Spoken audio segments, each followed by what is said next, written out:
Bonjour Meryl. Bonjour. Merci de nous accorder ce petit temps alors que vous êtes en visite de l'exposition conjointe entre Laurence Broudet et le maître K. Yves Stoll. Justement, dites-nous, qu'est-ce que vous avez beaucoup déambulé, je vous ai observé. Dites-moi, qu'est-ce que vous avez pensé de cette exposition? Alors écoutez, moi je connais Laurence Broudet personnellement et c'est vrai que je suis admirative devant ses œuvres. Et puis monsieur Yves Stoll, qui est un monument, j'ai envie de dire, de monstre de la Guadeloupe en termes de culture. Et c'était impossible pour moi de ne pas venir. Je suis sûre aussi de Marie Galante pour venir.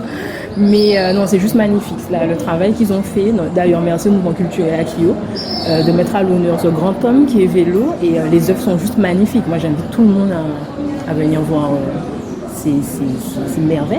Alors, assez souvent, justement, dans ce que nous propose Laurence, on ne peut pas forcément décrire, mais on va parler de ses sentiments. Exactement. Dites-nous, qu'est-ce que vous avez ressenti face à ces œuvres? Alors, c'est beaucoup d'émotions. Beaucoup d'émotions.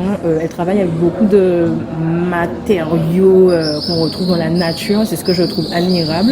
Elle sait les manier pour la voir fonctionner. Elle donne de l'amour aux choses et on le ressent en fait dans les œuvres tout simplement. C'est vraiment le sentiment, comme vous l'avez dit. Le sentiment, très bien. Et celui qui domine, ce serait lequel? Si vous devez mettre un mot sur... Bon, j'ai envie de dire l'amour, mais je pense qu'on s'attend tous à ce mot-là, mais la connexion, la connexion, la culture des ancêtres. Moi, je me sens en connexion avec eux quand je regarde toutes ces œuvres, quand j'entends le cas. Moi, je trouve que c'est magnifique. Alors, on vous dit aujourd'hui que Maître Toll, Maître K, un maître d'art, peut-être n'en fera plus. Qu'est-ce que ça vous inspire? Oui, c'est ce que j'ai appris, c'est ce qu'il m'a dit. Mais je pense qu'il est temps qu'il se repose quand même parce qu'il a beaucoup donné pour la Guadeloupe. Mais quand je vois la façon dont il part avec la fabrication de ces 40 cas, qui sont tous magnifiques, je me dis qu'il n'y a pas plus belle révérence, il n'y a pas plus belle façon de partir. Et puis il sera toujours là, c'est un monument, on aura toujours le voir pour avoir des petits conseils, mais je trouve que c'est la plus belle façon de tirer sa révérence. On dit souvent que les anciens ne font pas suffisamment de place à la jeunesse. Cette transmission, on sait que ça lui tient à cœur. Oui. Si vous deviez lui dire un mot au travers de cette interview, qu'est-ce que vous lui direz?